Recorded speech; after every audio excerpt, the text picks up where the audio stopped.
Hello, my name is Kim. I'm a reference librarian with the Haverford Township Free Library, and today I'm just here with another of our Reading with Reference videos. So today I have the graphic novel slash comic book series Grass Keens by Matt Kint and Tyler Jenkins to share with you. So the story of this series, it takes place in a very small town in a very, very remote and rural region of the country.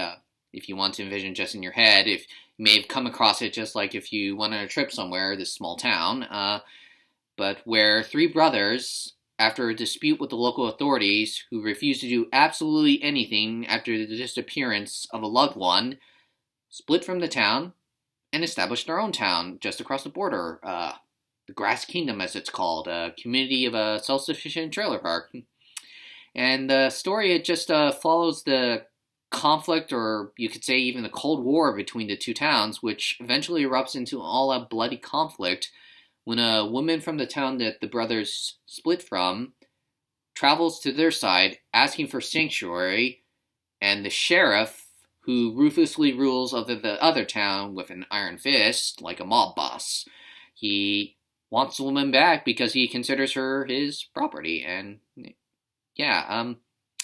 after having read the first volume, I'm a little left on the fence. As the story, the plot, the writing, it feels like something I've seen somewhere before, like it's like in a movie or a TV show even, and I had initially picked it up and read it because it had gotten nominations, or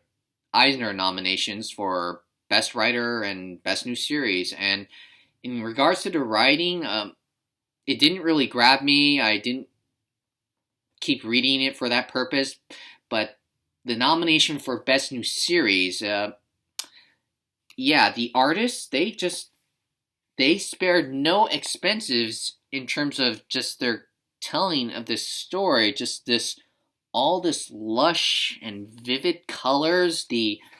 absolutely beautifully detailed penmanship. In that regard, I can understand why it did get the nomination for Best Series, New Series, but not for the writing. Though, as a side note, at the same time, what did also make it sort of an interesting read, at least in terms other than the artwork, was that it had something of a mystery story plot to it, where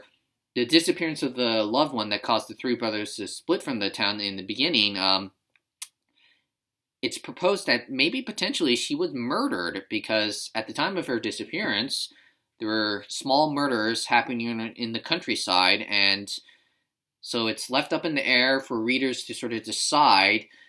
that maybe, possibly, there is a sinister serial killer hiding in the midst of the Grass Kingdom, a very idyllic and peaceful place, or possibly that the sheriff of the other town they split from, he knowingly and willingly is hiding a serial killer in his town just despite the brothers. And yeah, in the end, it's just the artwork that kept me reading to the end. Once I finished, I was just left wanting more of the artwork, and just, even though it was a small little detail, it's just that mystery plot of maybe the sister was, the loved one was murdered, and so as a result, who did it, and, well, I love a good mystery, and when they leave it at a cliffhanger, just leaving it up in the air for you, I just have to keep reading to find out that plot hole, and yeah, so I would just suggest it for the artwork, which is absolutely gorgeous, and even just to solve that mystery plot. See, maybe, if you love reading mysteries, to solve the mystery yourself, put all the puzzle pieces together, and yeah, that is Grass Kings. That is all I have to say about this series today. I hope to be able to talk even more about some of the things that we in the reference department have been reading next week. And until then, everyone, have a wonderful day and happy reading.